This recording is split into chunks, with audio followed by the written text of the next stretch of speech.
Hi, guys, and welcome to Meet the Regions. Today, we are going to be talking about the Seacoast, which here in New Hampshire we like to call the Free Coast. So, welcome, first of all, to my guests, Peter and Liz Ramsey, who aren't even in the same state at the moment. So, hi, guys. Hi. Hey, Paula.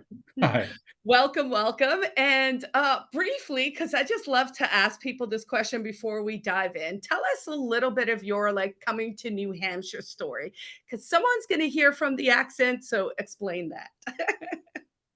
Okay, I'll probably start off and Liz can chip in. So we both, Liz and I, grew up in South Africa, and in 2010 we moved to Australia.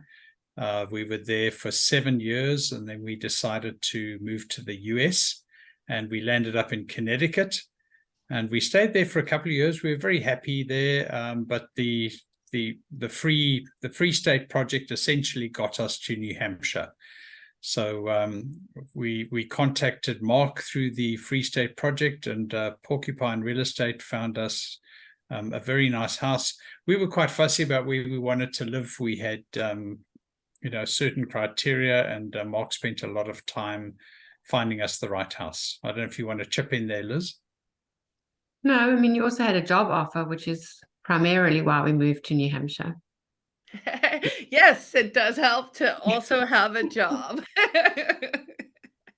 Well, okay, so wonderful. So you guys ended up on what we call colloquially the Free Coast. You're in which town are you guys again? Barrington. Okay, so the Seacoast itself has several different sort of areas. We have, for folks who are watching this maybe later, New Hampshire has different regions, and the locations in the regions actually do kind of make a difference. So today we're talking about the Free Coast, which is on the coast, obviously. And why don't you guys tell folks what you found interesting or why you ended up there? We just like the geographical location of, we've always lived fairly close to the sea in Australia and in South Africa. So, that attracted us. But it was also the idea of being able to get to the main coastline very easily, close access to Portsmouth and the restaurant scene, very close access to Lake Winnipesaukee and the White Mountains. And it was just an awesome place. There's so much to do on the seacoast. So, Liz, you probably want to add to that. No, that's exactly right. Yeah. And we ended up in Barrington where there's not even a high school, but we don't have kids at home at the moment. So that wasn't a priority for us in any case. Yeah, and that's actually a really good point, of course, that people will be attracted to different areas depending on where they are in their cycle of life, right? Like, Yeah. I don't have children either, so I don't look at the school districts when I'm looking at places, but someone else might want to. So moving on then to the next slide, we're going to talk a little bit about the culture and the community. Now, how familiar are you guys with the different community centers out there? Have you guys visited yet or not really? We've been up to Porkfest before. We've been to a couple of events, Seacoast events. We not that active. We've got a whole lot of other things we're working on at the moment, so we're not that Yeah. active. So let's talk about that, because you don't even have to say it with that little bit of like, oh no, Carla's gonna yell at me in your voice. So for folks who are watching, we do have two community centers out there, of course. There's the Praxium, that's sort of more a private homeschooling, private school, charter school kind of situation. And then there's the Shell out in Rollingsford, I think it's called, or yep. And that's more like an open to the public. They have monthly potluck and all that kind of stuff. But again, you Peter, actually, you do some really cool, fascinating stuff, right? So I've had dinner at your house. Thank you very much. And you let me pull your bow, which I couldn't pull, by the way, for anyone who's watching this. It was absolutely impossible. But you're allowed to not go to the brunches, because tell people about some of the cool stuff you can do. Well, for work, I design military and commercial sonars, so I'm very involved in those for ocean mapping and for mine countermeasures and other military things. And then recreation, I'm very keen on the outdoors, and for a lot of my life, I've actually been a hunter and a bow hunter. So that's one of my passions, is actually hunting with a bow. So. Yeah. My passion is to be able to pull that thing one day. I'm currently trying to learn how to hang from a bar without slipping off after 30 seconds. So I'm trying, man. I'm trying. um, and I think as we get to this next slide, this one's for you, Liz, a little bit. One of the questions was, what are your favorite restaurants out in the area? So tell us a little bit. You're a wonderful cook. I had a delicious meal at your house. I know we've talked about like recipes and stuff. So lay it on us. Well, we really enjoy seafood, and for scallops in particular, we like Roberts in Kittery. They're excellent. And there's two other very good seafood restaurants in Portsmouth, which is 30 minutes away for us. The one is Jumpin' Jays, and the other one is Surf, which is right on the water. If you like burgers, there's a place called the Burger Joint, which is pretty good.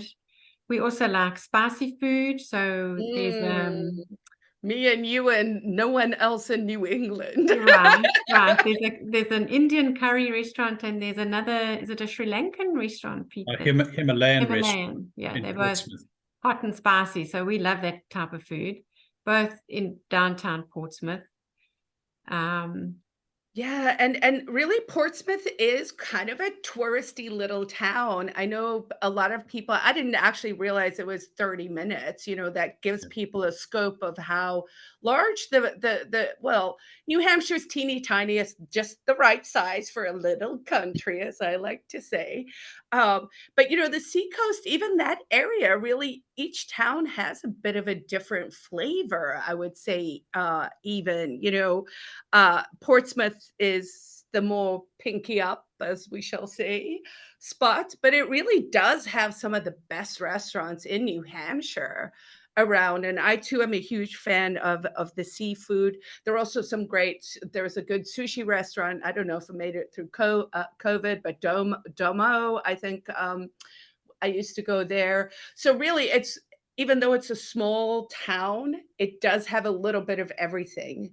There is, as you mentioned, you can get good Indian, you can get good Thai. There might not be like 15 Indian restaurants, but I find that I can find good cuisine in every town of one of the ones we're seeking. And just because I'm from Manchester and I just thought of it, there is a African restaurant that just opened up here. So maybe we should all make a date.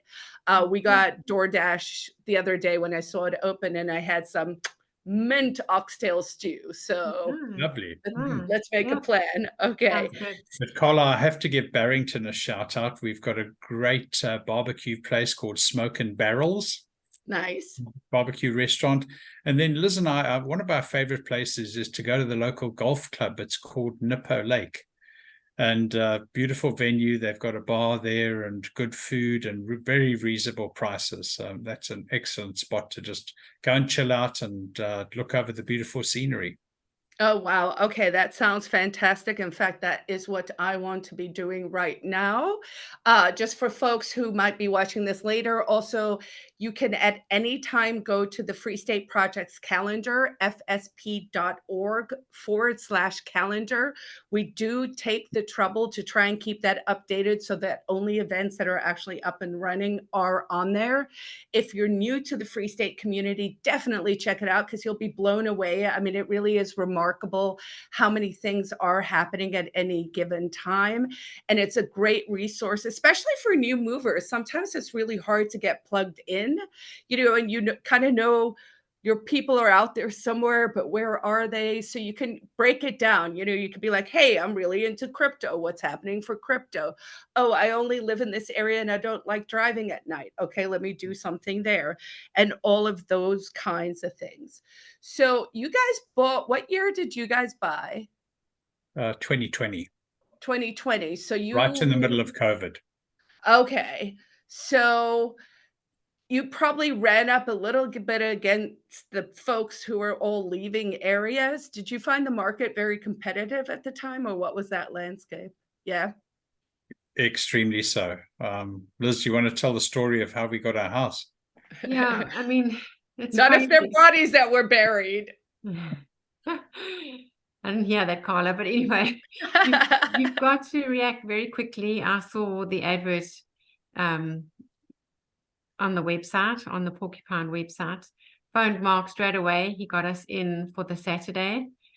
And you could only view it, I think it was 4 hours on the Saturday and 4 hours on the Sunday. And by the time we got there for our appointment on the Saturday, 2 people had already seen it, and they already had, I think, 2 written offers. Oh. And so we knew that this is really what we wanted. So we asked more than the asking price, not a lot more, but it was still more. And we also decided not to do or request, what did we give up? Inspections, We probably. It was radon. we forego on some of the inspections, like the radon, because we were going to put a radon mitigation system in, so that didn't bother us. And just for the people who might not know, as I did not when I moved here, what is radon and why do you want to check it? Okay, radon is a radioactive gas that occurs naturally in the granites of New Hampshire, and it tends to, over time, seep into underground areas like basements. And it also is often in the water table. So if you have a well, you can have radon in the water, and you can have radon gas in your basement. So it's well worthwhile checking that. Radon does cause cancer, so it's a good thing just to check it. Yeah, and honestly, people check it. The rates are low. We check every other year or so. We've never ever had an issue. So it really is, I think, one of those, yeah, it's real, but it's not really something to fear. But you want to mitigate to the extent you can. So you must have been so excited when you knew your offer went through. Absolutely, yeah, because we had had a previous offer fall through. So Oh, those are the worst. And it breaks my heart because people like you who came in 2020, I moved in 2008, and that was sort of around the financial crisis, kind of a different dynamic. But, moving's always stressful. It just is a reality. But don't you feel so relieved that you're now here? Oh, very much absolutely, so. yeah. We think it's we've lived in a lot of countries and some very nice areas, and from our perspective, it's our favorite place to live. Oh, that makes me so happy. Honestly, I feel that way too. It took me a really long time, I can't lie, to get used to the trees, which I know sounds weird. Did you guys have the same experience? Like, I don't No, Yeah. know. we At loved first, them. I was just like, there are too many trees here. But now I love it. And now we're learning from science that actually forest bathing and that whole process of being in nature and taking it in is really actually very good for our wellness and for our health. Um, so I have the housing slide up, of course. So now I'm supposed to say something smart, which I'm not going to do, but I'm just going to say these numbers quickly. So the 2-bedroom median price currently in Stratford County is 1,600 rental.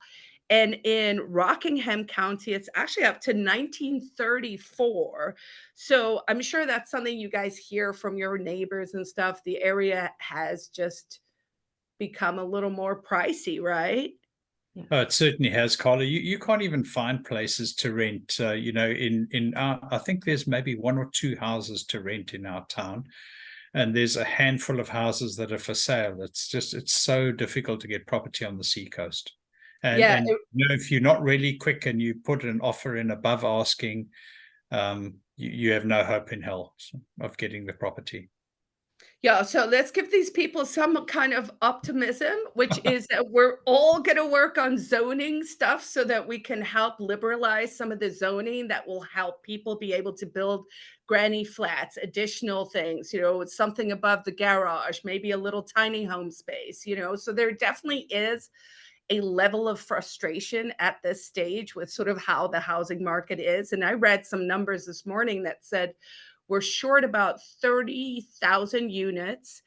And by 2030, which apparently is the year where everything's just going to pop. I don't know what's happening in 2030, but it's going to be lit, guys. By then, we're going to need something like 120,000 units or something. So someone understands that there's going to be in migration to New Hampshire. And I think that trend is going to continue. So I don't know if this resonates with you, but I like to think of us coming in, we're all still early. We're early on a really good idea. And so even though as we see the prices rise and the rentals go up and the market become short, there's a shortage to some extent. No, not to some extent, there is a shortage of housing. So maybe we're all going to have to open up our basements.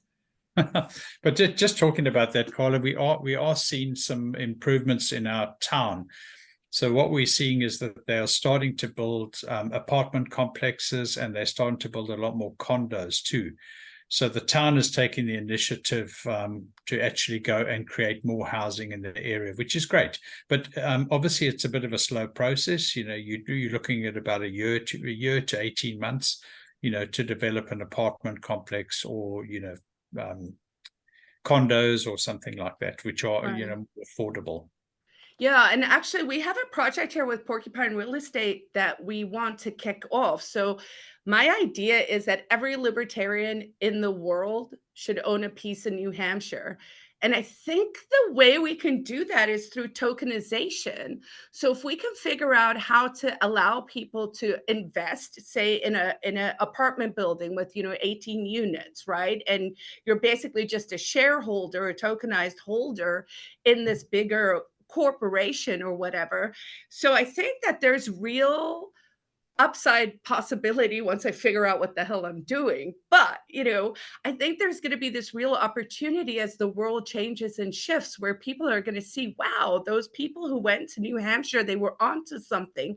And I think the prosperity here is going to grow. So, I think the next slide brings us to our favorite subject, which is taxes and politics. But talk about, how are your taxes? So property taxes are high. Tell us Okay. more. Yeah, it's one of the reasons that attracted us to Barrington, because as Liz mentioned, it doesn't have a high school, but I believe that the kids are able to go to one of two private schools, and that's paid for under the town tax. So there's an advantage and a disadvantage there.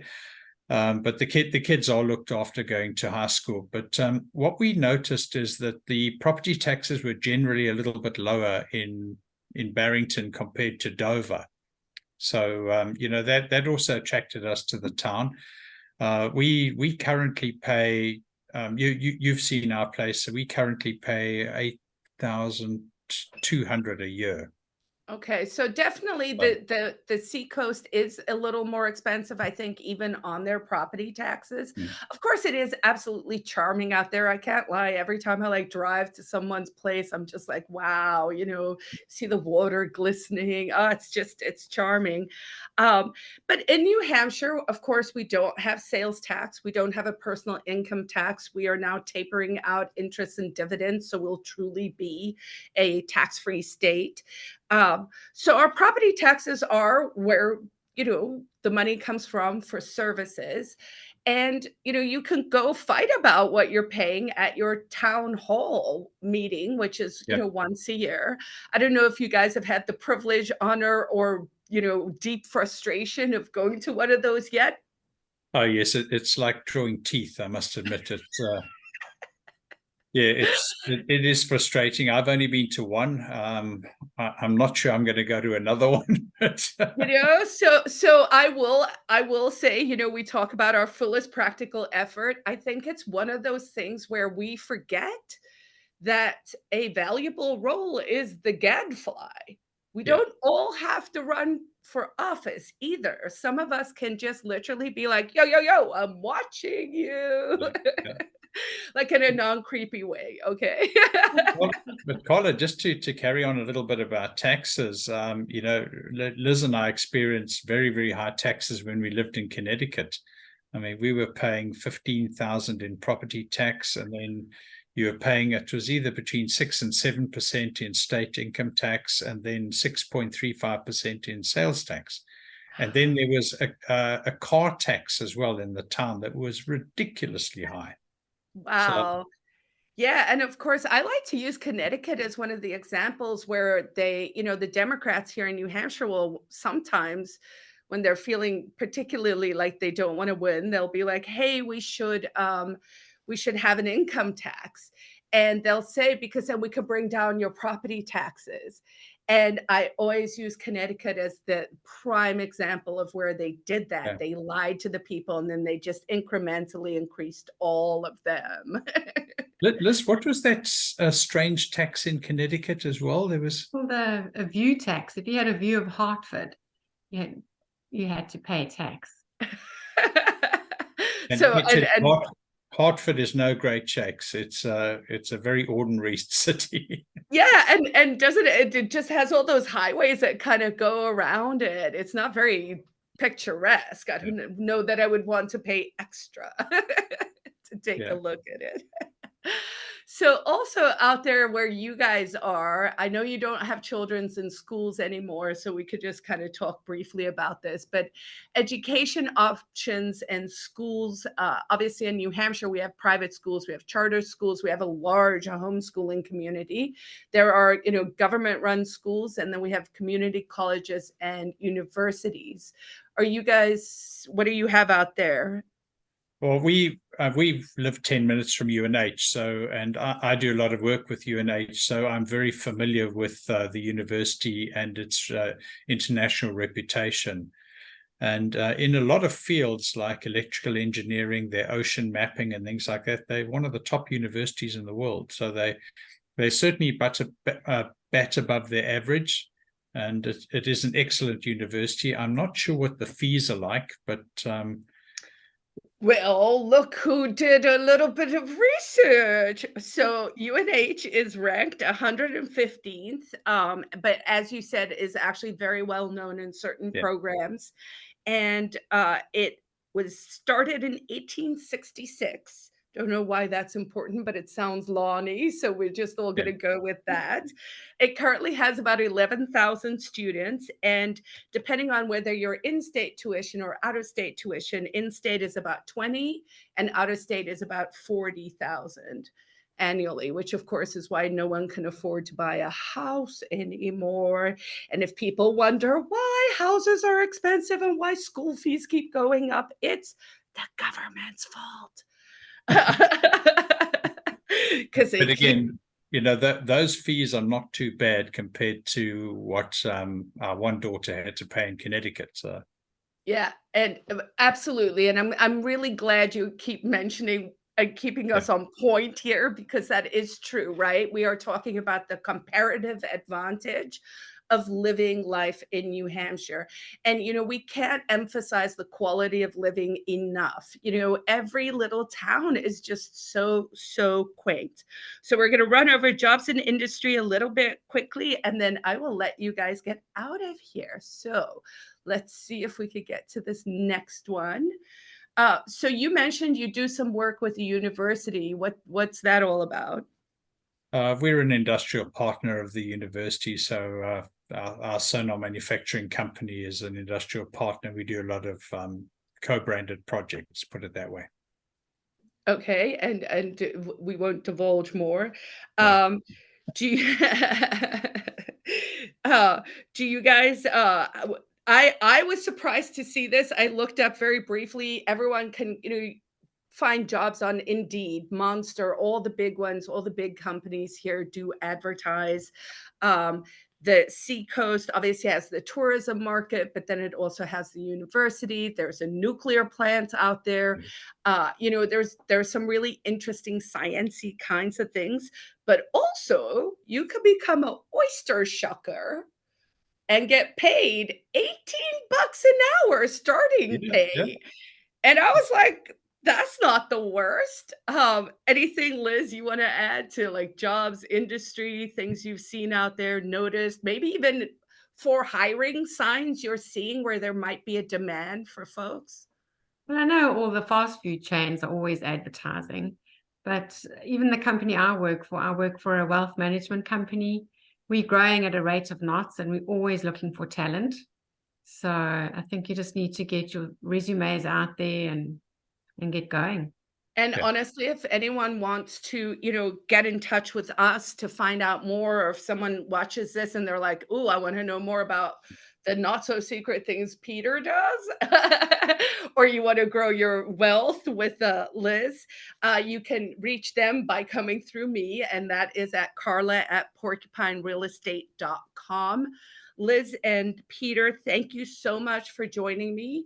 If Yeah, you Carla, don't, if you want to carry on a little bit more about the job market, because oh I yeah, think go ahead. that's it's really important to people coming here. If you just drive up 125, there are businesses that have signs outside, and they are a lot of if you are technically skilled and you can go into well pumps, any service industry, air conditioning servicing, electrical work, plumbing, anything like that. Massive demand on the Seacoast for that. And also, I don't know if you're familiar that SIG, the arms manufacturer, has a big headquarters. They're building a massive new plant in Rochester. They're looking for people with technical and engineering skills. There is, especially in the technical and engineering side, there are massive employment opportunities on the Seacoast. And honestly, all over New Hampshire, if you're in the trades, you can do so well. I think the number one complaint I get from the North Country is it's now a 7-month wait for an electrician. It is shocking. And we know a lot of people who can and do work with their, minds and hands and all of that, people who can build things. Uh, we need that, right? You need skills to be able to do things. So we'd love to see more of people in those trades come out to New Hampshire, come join us. For people who might be curious and want to learn more, I'm going to recommend that you go to Get to Know New Hampshire. So that's gettoknownh.com. We have this big weekend coming up. I don't know if you know about it, but over Columbus Day, we're going to have stuff all over the state. There are going to be meetups and shoots and tapas and a potluck and a corn maze and just all this great, fun, fantastic stuff. So let us jump through these last ones. The resources and tips, as I mentioned, gettoknownh.com. Go to porcupinerealestate.com and you can find the NH relocation guide.com will give you all the information about all the wonderful different places people can live in New Hampshire. I am going to see if we have any more questions from any of our watchers or viewers. Looks like everyone was just hungry because it's that time of night. So it was all about the restaurants, lives, and schools.